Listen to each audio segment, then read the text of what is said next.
गुरुर्ब्रह्मा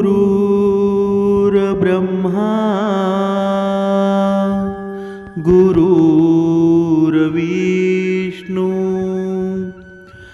गुरुर्देव महेश्वरा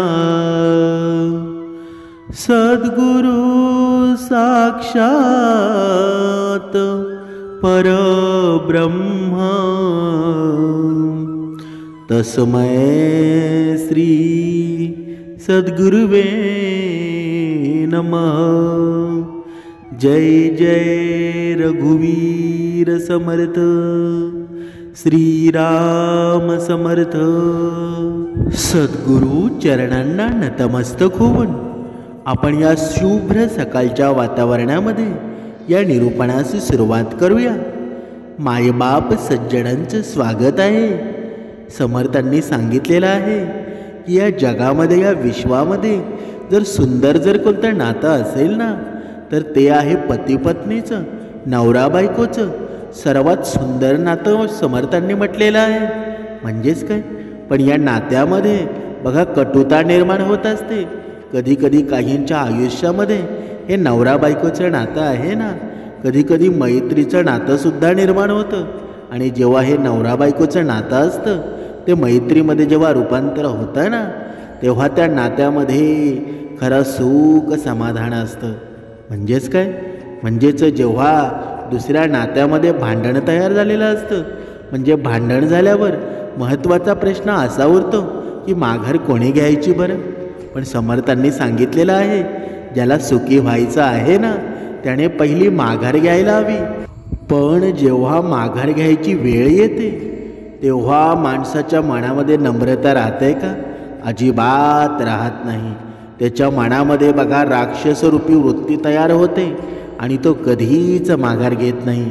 म्हणून समर्थांनी सांगितलेलं आहे अहंकार ही सर्व नात्यांना सुरुंग लावणारी ही जी वात आहे ना, आपण आपल्या मनाच्या स्वास्थ्याचा विचार केला पाहिजे। म्हणून ही अहंकाराची जी वात आहे ती विझवण्याची जी मजा आहे ना त्याला कळली ना तो कधीच दुःखी होत नाही, तो नेहमी जीवनामध्ये खरा सुखी होऊन जातो। आणि समर्थांनी सुद्धा जर नवरा बायकोचं हे नातं आहे जर व्यवस्थित जर टिकायचं असेल ना तर मैत्रीचं नातं होणं खूप गरजेचं आहे। ज्या प्रकारे ज्याच्याजवळ मनातील भाव व्यक्त करताना संकोच वाटत नाही, खोटं बोलावंसं वाटत नाही, दुसऱ्याला फसवावंसं वाटत नाही। बघा पाप पुण्याची कबुली देण्यामध्ये मन कुठेही बघा कमकुवत राहत नाही। ज्याला आपलं पराक्रम कौतुकाने सांगावंसं वाटतो, ज्याच्याजवळ पराभवाचे शल्य उघडे करायला कधीच कमीपणा वाटत नाही ना, तीच आहे मैत्री। आणि या मैत्रीचं बघा रूपांतर कधीकधी नवरा बायकोच्या या नात्यामध्ये होत असतं आणि कधीकधी या नवरा बायकोच्या नात्याचं रूपांतर मैत्रीमध्ये होत असतं। तर हे सर्वात सुंदर नातं असतं ना, ज्याच्या जीवनामध्ये बघा काही पती पत्नी असतात, एवढं त्यांचं जीवन सुखमय असतं ना, पण ते सुखी का असतात? कारण त्याच्या जीवनामध्ये जेव्हा विवाह होतो आणि विवाह झाल्यानंतर ते पती पत्नी बनतात आणि त्यानंतर त्यांच्या जीवनामध्ये एक नातं निर्माण होतं। ते म्हणजे कोणतं? ते मित्राचं नातं, मैत्रीचं नातं। आणि जेव्हा नवरा बायकोच्या नात्यामध्ये मैत्रीचं नातं निर्माण होतं ना तेव्हा ते सर्वात सुखी नवरा बायको बनतात। म्हणजेच ज्याच्या सुखदुःखाशी आपण एकरूप होऊ शकतो तोच खरा मित्र आहे ना। म्हणून मित्र ही जीवनातील अत्यावश्यक गरजच आहे। म्हणून मन निकोप करण्यासाठी, कर्तृत्वाला प्रोत्साहन मिळवण्यासाठी मित्र हा प्रत्येकाच्या जीवनामध्ये हवाच। पण हा मित्र कोणता असावा? बघा पतीचा मित्र बघा मैत्रीण पत्नी असावी आणि पत्नीचा बघा मित्र कोण असावा? पतीच असावा। नाहीतर या जगामध्ये या कलियुगामध्ये या सोशल मीडियाच्याद्वारे बघा आपल्याला भरपूर मित्रसुद्धा भेटतात आणि मैत्रिणीसुद्धा भेटतात, पण त्यांचा आपल्या जीवनामध्ये काही फायदा असतो का? बघा त्या आलेले असतात, त्यांचा काहीतरी स्वार्थ असतो आणि या स्वार्थापोटी आपल्याजवळ ते येतात। एक सेकंदामध्ये मैत्री होते आणि एक सेकंदामध्ये आपल्याला एवढा जवळीकपणा वाटायला लागतो ना की आपलं खरं खुरं जे नवरा बायकोचं नातं आहे ते काही लोक विसरून जातात आणि या दुसऱ्यांच्या बघा या राक्षसांच्या जाळ्यामध्ये अडकून जातात. पण समर्थांनी या प्रत्येक मनुष्याला सावध केलेलं आहे की तू तसं करू नकोस. जे तुझं खरं नवरा बायकोचं नातं आहे ना, प्रत्येक पतीने किंवा प्रत्येक पत्नीने हे कधीच विसरू नये की खरे आपले सोबती आहेत ना ते आपला नवराच आहे. प्रत्येक नवऱ्यानं सुद्धा विसरू नये खरी आपल्या आयुष्यभराची सोबती नाही, ती आपली पत्नी आहे. नाहीतर या जगामध्ये सर्व काही स्वार्थासाठी चाललेलं असतं. म्हणून समर्थांनी सांगितलेलं आहे की मैत्री हा असा दागिना आहे ना जो सगळ्यांकडे दिसतो पण जाणवत मात्र कधीच नाही. म्हणून अशी मैत्री करा की जी दिसली नाही तरी चालेल पण ती जाणवली पाहिजे. म्हणजेच काय, म्हणजे समर्थांनी सांगितलेलं आहे जेव्हा ह्या नवरा बायकोचं हे नातं आहे जेव्हा मैत्रीमध्ये बदलेल ना तेव्हा खऱ्या सुखाची बघा जाणीव तुम्हाला होणार आहे. म्हणून समर्थांनी सांगितलेलं आहे की प्रत्येक पत्नीनं एक गोष्ट लक्षात ठेवायला हवी की जेव्हा आपला नवरा बघा कामावर जातो, पूर्ण दिवस बाहेर असतो आणि जेव्हा संध्याकाळी घरी येतो तेव्हा त्या बघा आपल्या पतीसोबत एका पत्नीनं कसं वागावं. आपल्या बोलण्यामध्ये हे शब्द असतात ना, या शब्दाला बघा शब्द बोलताना या शब्दाला धार कधीच नको, तर त्या धारेऐवजी बघा आधार असला पाहिजे. कारण धार असलेले शब्द असतात ना ते मन कापत असतात आणि आधार असलेले शब्द असतात ना ते मन जिंकत असतात. मग जेव्हा आपला नवरा पूर्ण दिवस बघा बाहेरून दमून थकून येतो तेव्हा हे आपले शब्द असतात ना त्याचा आधार बनले पाहिजेत. पण आपले हे शब्द त्याचा आधार बनतात का? जेव्हा नवरा आपला घरामध्ये येतो तेव्हा नवरा येताच आपल्या बघा शब्दातून आपल्या वैखरीतून बघा ते शब्दांची धार चालू होते आणि ही शब्दांची धार असते ना ती नात्यामध्ये कटुता निर्माण करत असते. आणि जेव्हा ही कटुता निर्माण होते तेव्हा बघा संशय नावाचा हा रावण आहे ना तो या नात्यामध्ये बघा आला जातो. आणि संशय नावाचा रावण जेव्हा नात्यामध्ये प्रवेश करतो ना तेव्हा त्या संसाराची राख रांगोळी होत असते, तेव्हा त्या संसार बर्बाद होत असतो. म्हणून समर्थांनी सांगितलेलं आहे मनुष्याच्या जीवनामध्ये किती जरी तुमच्या नवरा बायकोच्या जीवनामध्ये संकट आली ना तरी नवऱ्याने बायकोची कधीच साथ सोडू नये किंवा बायकोने नवऱ्याची कधीच साथ सोडू नये. आपण आता पाहूया की कोणत्या कारणामुळं पती आणि पत्नी असते ना त्यांच्या आयुष्यामध्ये कधीच संतुष्ट राहत नाही. बघा भगवान भोलेनाथांनी सांगितलेलं आहे की कोणत्या कारणामुळं पती पत्नी त्यांच्या आयुष्यामध्ये कधीच संतुष्ट राहत नाही. एकदा माता पार्वती बघा लक्ष देऊन ऐका, या कथेचं जे सार आहे ना जेव्हा तुमच्या लक्षामध्ये येईल तेव्हा या जीवनामध्ये तुमच्या असलेली पत्नी असेल, तुमचा पती असेल, तुमच्या जीवनामध्ये सुख समाधान आल्याशिवाय राहणार नाही. बघा एकदा माता पार्वती भगवान भोलेनाथ यांच्यावर रुसून कैलास पर्वतावर बसली होती. जेव्हा भगवान भोलेनाथ त्यांना मनवण्याचा प्रयत्न करत असतात तेव्हा माता पार्वती काय म्हणते, हे स्वामी मला हे जाणून घ्यायचं आहे की पुरुषांना स्त्रियांच्या मनामध्ये जे काही चालू आहे ना ते का बरं लवकर समजत नाही. प्रत्येक पुरुष त्याच्या पत्नीच्या प्रिय गोष्टी किंवा वस्तू असतात आणखी काही का विसरत असतो बरं. परंतु त्या उलट एक स्त्री असते ना तिच्या नवऱ्याची प्रत्येक गोष्टी छोट्या छोट्या गोष्टी लक्षात ठेवत असते, पण त्या प्रकारे ती नवऱ्याची सेवासुद्धा करत असते. हे प्रभू तुम्ही या जगाचे पालन करता आहात, तुम्ही परमेश्वर आहात, तुमच्यापासून कोणतीही गोष्ट लपलेली नाही आणि कृपा करून तुम्ही माझ्या या प्रश्नांची उत्तरं देऊन माझ्या मनातील या शंका दूर करा. तेव्हा भगवान भोलेनाथ म्हणतात, हे देवी पार्वती तुम्ही अगदी सत्य म्हणत आहात की प्रत्येक पुरुष असतो ना त्याच्या पत्नीच्या मनातील प्रिय वस्तू असो किंवा काही गोष्टी विसरत असतो, परंतु यामागे एका ऋषीचा शाप आहे आणि ज्याबाबतची कथा आज मी तुम्हाला सांगणार आहे. हे देवी पार्वती जे पण नवरा बायको असतील बघा या कथेला लक्षपूर्वक ऐकतील ना ते दोघेही वृद्ध होईपर्यंत एकमेकांवर प्रेम करत राहतील आणि आनंदपूर्वक ते दोघेही आयुष्य व्यतीत करतील. तुम्ही नेहमी पाहिलं असेल, काही नवरा बायको असतात जे नवरा बायको कमी आणि मित्रमैत्रीण जास्त असतात. परंतु याउलट त्या ठिकाणी तुम्ही असं सुद्धा पाहिलं असेल की असं काही नवरा बायको असतात ना, ज्यांच्यामध्ये सदैव भांडणे चालू असतात. यामागे त्यांचा मानसिक आणि शारीरिक संबंध असतो. हे देवी, आज मी ही कथा सांगण्याचा प्रारंभ करत आहे.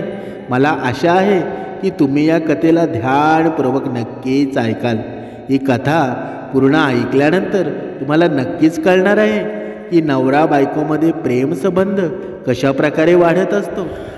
आणि मग पुढे बघा, भगवान भोलेनाथ त्या कथेला प्रारंभ करतात.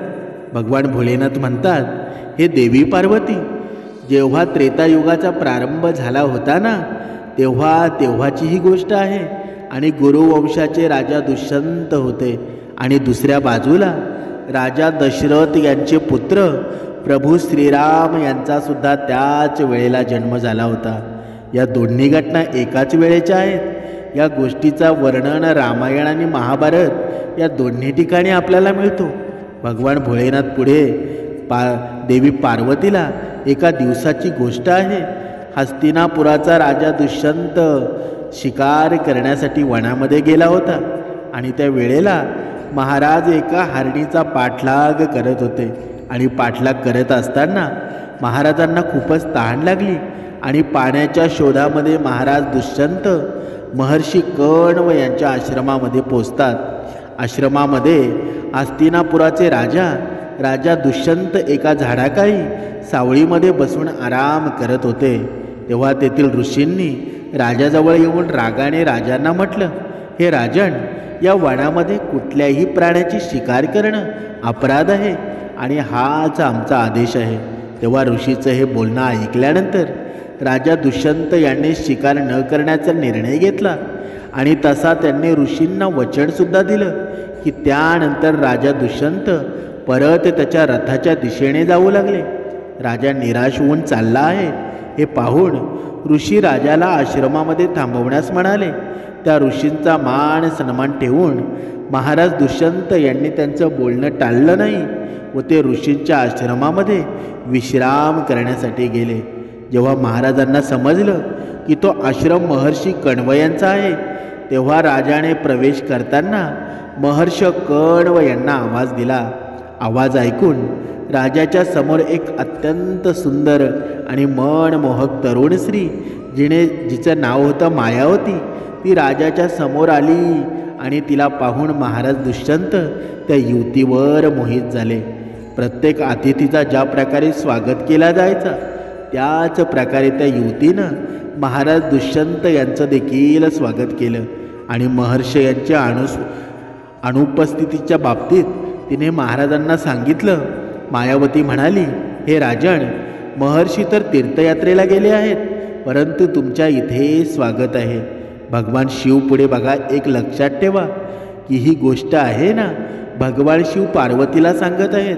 पुढे भगवान शिव पार्वतीला म्हणतात, मायावतीने महाराज दुष्यंत यांचा पूर्ण निष्ठेने आणि सेवाभावाने स्वागत सत्कार केला आणि मायावतीचा सेवाभाव पाहून महाराज दुष्यंत अत्यंत प्रसन्न झाले आणि त्यांनी मायावतीला विचारलं, हे देवी, तुम्ही कोण आहात?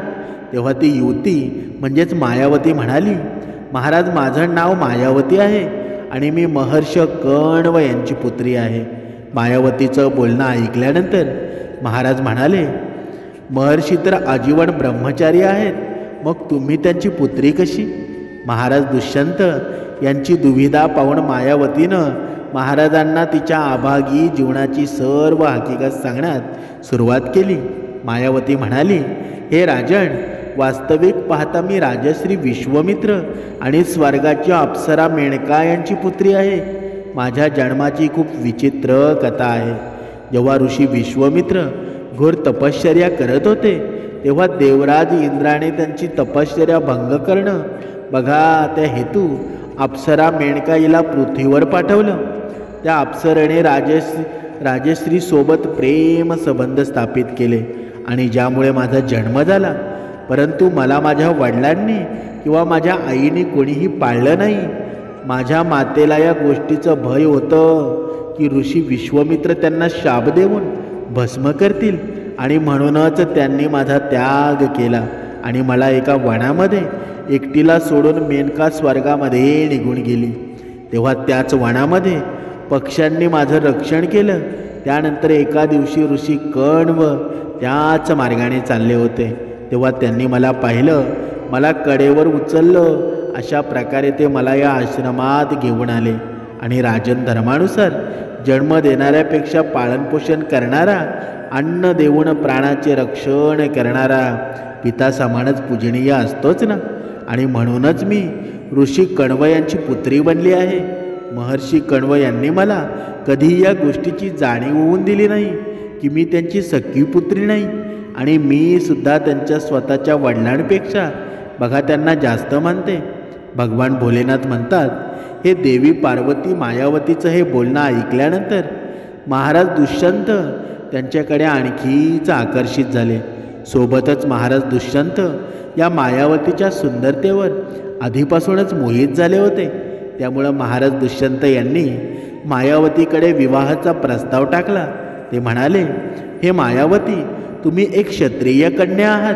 हे सुंदरी तुमचं हे सौंदर्य पाहून मी माझं हृदय तुम्हाला दिलं आहे. जर तुम्हाला कोणत्याही प्रकारची आपत्ती नसेल तर तुमच्यासोबत विवाह मी करू इच्छित आहे. बघा अशा प्रकारचा प्रस्ताव बघा त्यांनी ऐकल्यानंतर मायावती अचंबित झाली, परंतु मनातल्या मनामध्ये ती महाराज दुष्यंत यांना पाहून त्याचबरोबर त्यांच्या शौर्याच्या गाथा ऐकून त्यांच्या प्रेमामध्ये पडली होती. सर्वप्रथम मायावतीनं महाराज दुष्यंत यांना ऋषी कण्व यांच्या अनुपस्थितीमध्ये कारण सांगून नकार दर्शवला.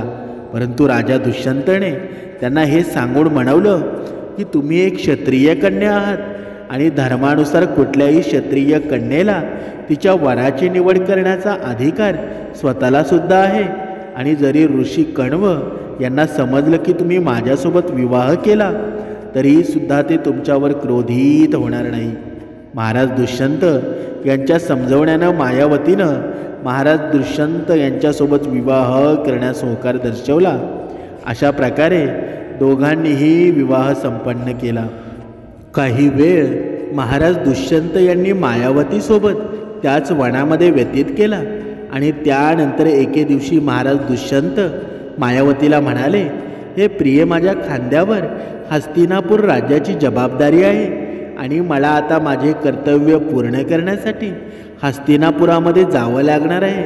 हे म्हटल्यानंतर महाराज दुष्यंत यांनी मायावतीला त्यांच्या प्रेमाचे प्रतीक मानून स्वतःची दिव्य अंगठी, ज्यावर त्यांची स्वर्णमुद्रिका होती, ती दिली आणि हस्तिनापुरामध्ये निघून गेले. जाताना दुष्यंत यांनी मायावतीला आश्वासनसुद्धा दिलं की जसे महर्षी कण्व व यांची यात्रा संपन्न करून वनामध्ये परत येतील तेव्हा ती लगेचच इथे येईल आणि तुम्हाला हस्तिनापुरामध्ये घेऊन जाईल. त्यानंतर वेळ पुढे सरकत राहिला आणि यामध्ये मायावतीला असं समजलं की ती गर्भवती आहे आणि काही दिवसातच महर्षी कण्वसुद्धा त्यांची तीर्थयात्रा पूर्ण करून आश्रमामध्ये येणार होते. महर्षी कण्व जेव्हा आश्रमामध्ये आले तेव्हा मायावतीनं प्रसन्नतापूर्वक महाराज दुष्यंत आणि तिच्या विवाहाबद्दल त्यांना सांगितलं आणि ही बातमी ऐकल्यानंतर महर्षी कण्व खूप प्रसन्नसुद्धा झाले. परंतु त्यानंतर महर्षी कण्व यांनी मायावतीला धर्माचं ज्ञान देत म्हणाले, हे पुत्री, विवाहानंतर कुठल्याही मुलीनं तिच्या वडिलांच्या घरी राहणं उचित नाही. पुढे महर्षी कण्व म्हणाले, काही विवाहित कन्येसाठी विवाहानंतर वडिलांचे घर हे परके होत असतं. तिच्यासाठी स्वतःचं घर हे तिच्या नवऱ्याचं घर असतं.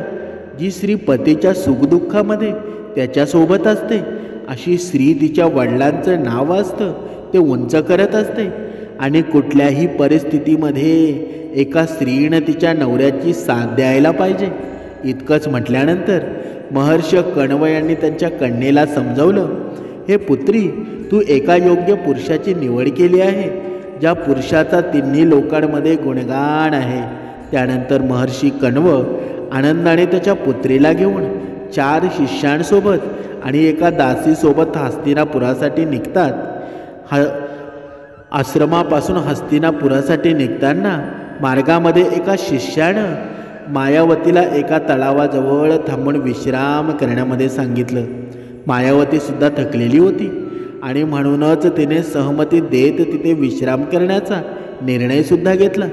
जेव्हा मायावती त्या तलावाचे पाणी पिण्यासाठी गेली तेव्हा त्यांना समजलंसुद्धा नाही आणि त्यांच्या हातामधून महाराज दुष्यंत यांच्या द्वारा दिलेली ती अंगठी होती त्या तलावामध्ये पडली आणि अंगठीसोबत महाराजांची मुद्रिका त्या पाण्यामध्ये सुद्धा पडली आणि ती मुद्रिका ती अंगठी एका मास्याने गिळली आणि त्यानंतर पुढच्या दिवशी मायावती हस्तिनापुरामध्ये पोचली आणि तेथील राज दरबारामध्ये ती हजर झाली.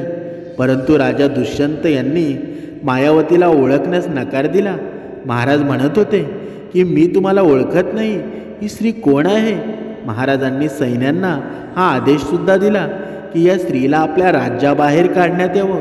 बघा पुढे भगवान भोलेनाथ म्हणतात, हे देवी पार्वती तुम्हाला मी आणखी विस्तार स्वरूपात सांगतो की जी ही मायावती हिच्यासोबत विवाह केल्यानंतर जेव्हा महाराज दुष्यंत हस्तिनापुरामध्ये परत येतात तेव्हा महर्षी दुर्वासा यांच्या आश्रमाजवळून ते चालले होते. महाराज तेव्हा त्यांच्या प्रिय पत्नीच्या आणि राज्याच्या विचारामध्ये पूर्णपणे गुंग झालेले होते आणि तेव्हाच महर्षी दुर्वासा यांनी महाराजांना आवाज दिला. परंतु तरीसुद्धा महाराजांनी त्यांच्याकडे दुर्लक्ष केलं. त्यांना महर्षी दुर्वासा यांचा आवाज आला नाही आणि अशा प्रकारे नकळतपणे केलेल्या अपराधामुळं महर्षी क्रोधित झाले आणि त्यांना राजा दुष्यंत यांना शाप दिला. ते म्हणाले, हे राजन, तू या वेळेला तुम्ही तुमच्या विचारांमध्ये हरवलेले आहात. एका ऋषीचा अपमान करत तुम्ही पुढे चालला आहात, त्यामुळं तुम्ही तुमची सर्वात प्रिय वस्तू विसरणार. हाच माझा तुम्हाला शाप आहे. बघा भगवान भोलेनाथ पुढे देवी पार्वतीला म्हणतात, महर्षी दुर्वासा यांचे कठोर वचन जेव्हा महाराज दुष्यंत यांनी ऐकलं तेव्हा ते अत्यंत घाबरले. महाराज दुष्यंत ऋषी दुर्वासा यांच्या चरणामध्ये नतमस्तक झाले आणि राजा दुष्यंत यांनी महर्षी दुर्वासा यांना सारखी विनवणी केली. राजाची सारखी विनंती ऐकल्यानंतर महर्षी दुर्वासा म्हणाले, मी माझा शाप परत तर घेऊ शकत नाही, परंतु जेव्हा तुम्ही एखादं सूचक चिन्ह पाहाल ना तेव्हा तुम्ही तुमच्या प्रिय गोष्टीला ओळखू शकाल. अर्थातच तुमच्या सर्व आठवणी आणि शक्ती परततील. बघा हस्तिनापुरामध्ये महाराज दुष्यंत मायावती हे मायावतीसोबत केलेला विवाह विसरतात आणि त्यांच्या राज्य कारभारामध्ये व्यस्त होतात. दुसरीकडे मायावती हिच्या बोटातील जी अंगठी होती ती एका माशाने गिळली होती. तो मासा एका मच्छीमाराच्या जाळ्यामध्ये अडकतो आणि जेव्हा त्या मच्छीमारानं त्या माशाला कापलं तेव्हा त्याला त्याच्या पोटामध्ये चमकणारी एक सोन्याची अंगठी दिसली.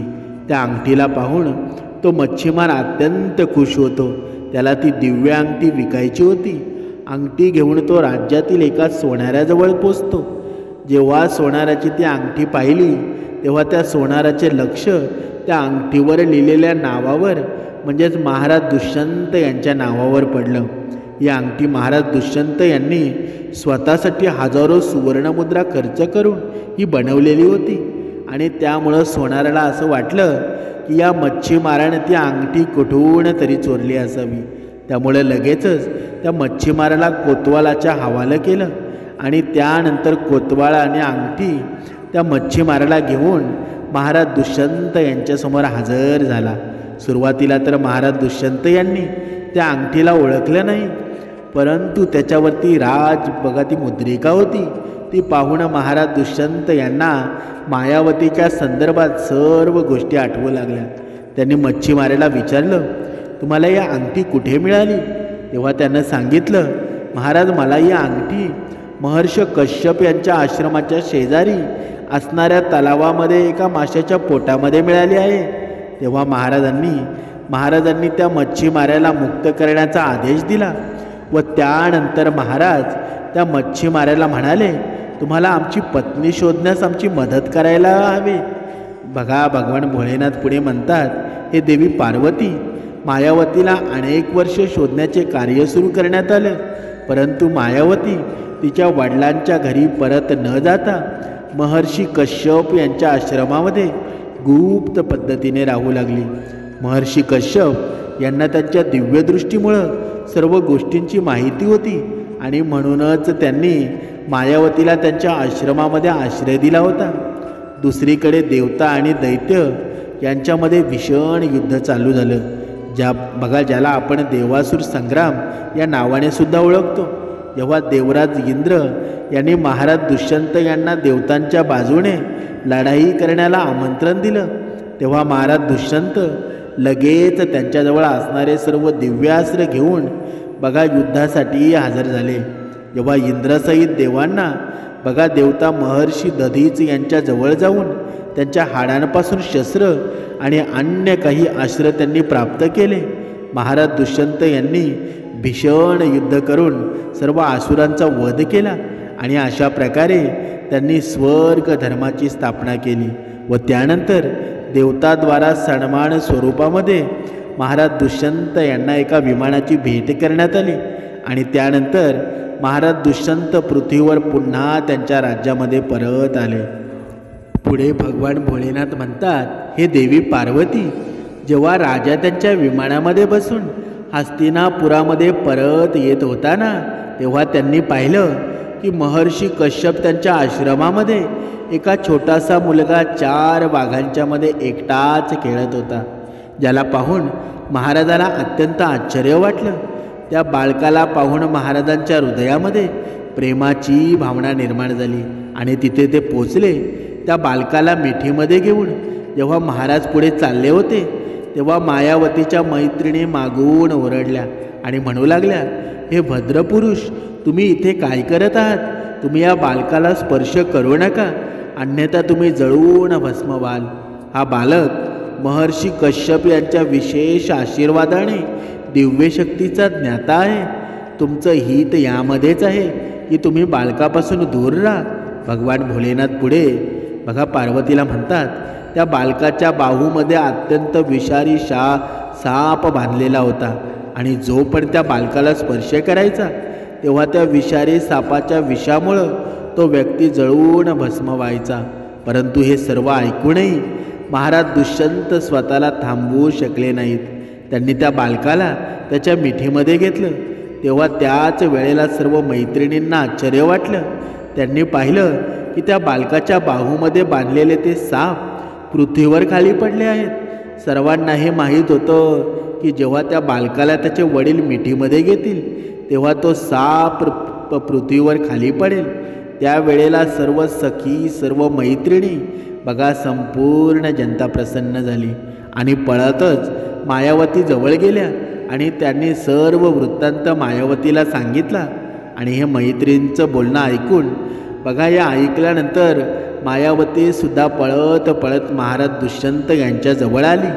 महाराज दुष्यंत यांनी जेव्हा मायावतीला पाहिलं तेव्हा लगेच त्यांनी तिला ओळखलं आणि त्यानंतर महाराज दुष्यंत यांनी मायावतीजवळ त्यांच्या कृत्याची क्षमा मागितली व कश्यप ऋषी यांनी आज्ञा घेऊन महाराज दुष्यंत मायावती आणि त्यांच्या पुत्राला घेऊन हस्तिनापुरामध्ये परत येतात.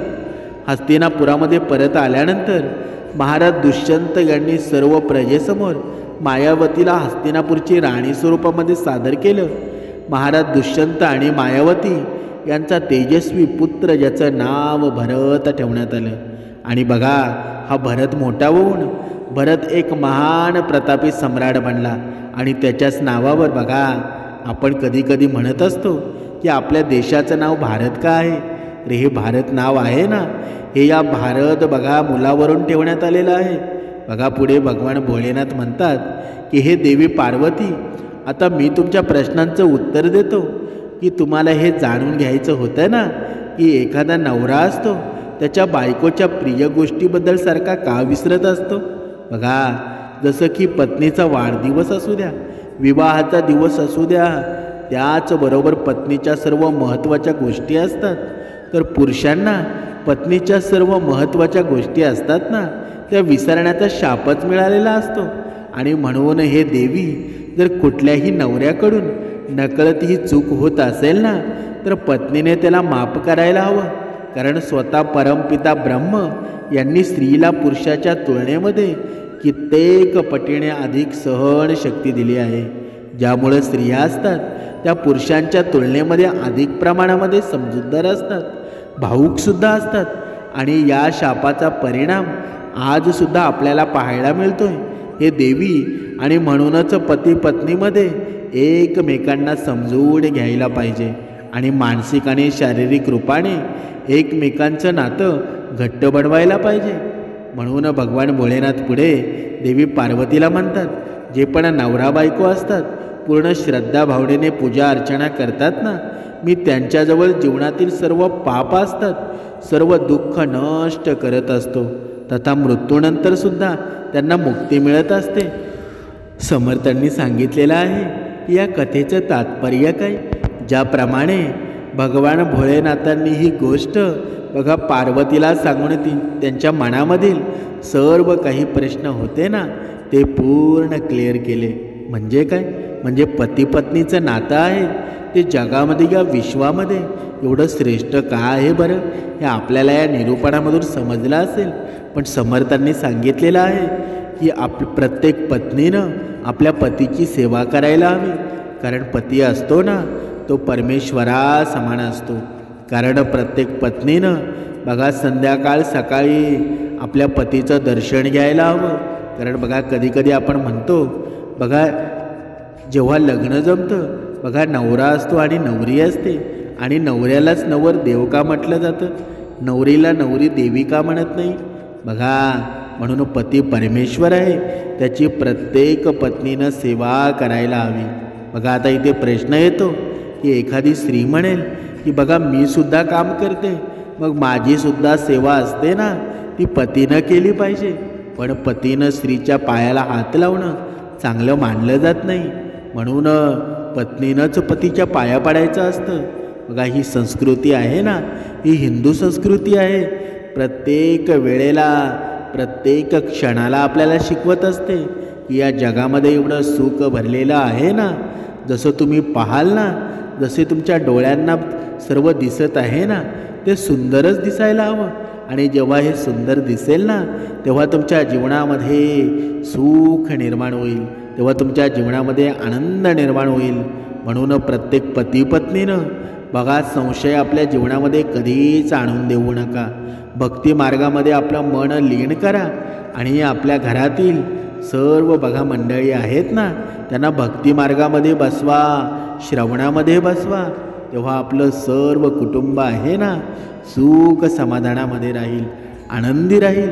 आणि जर तुमच्या जीवनामध्ये समर्थ कृपा झाली ना, सद्गुरू कृपा झाली ना, तुमच्या जीवनामध्ये सोन्यासारखे दिवस तुम्ही जगू लागाल.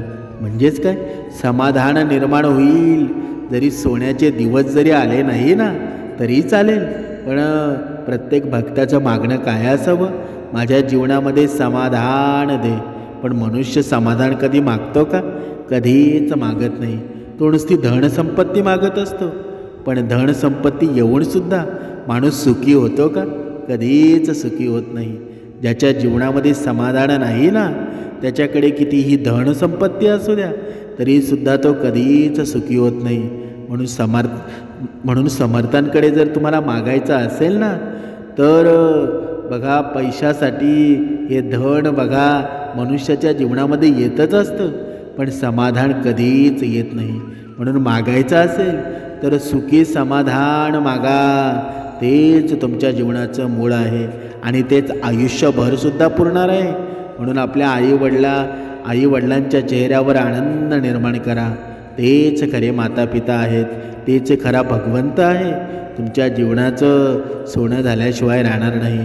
तुमच्या जीवनामध्ये सुख शांती लाभेल. जय जय रघुवीर समर्थ.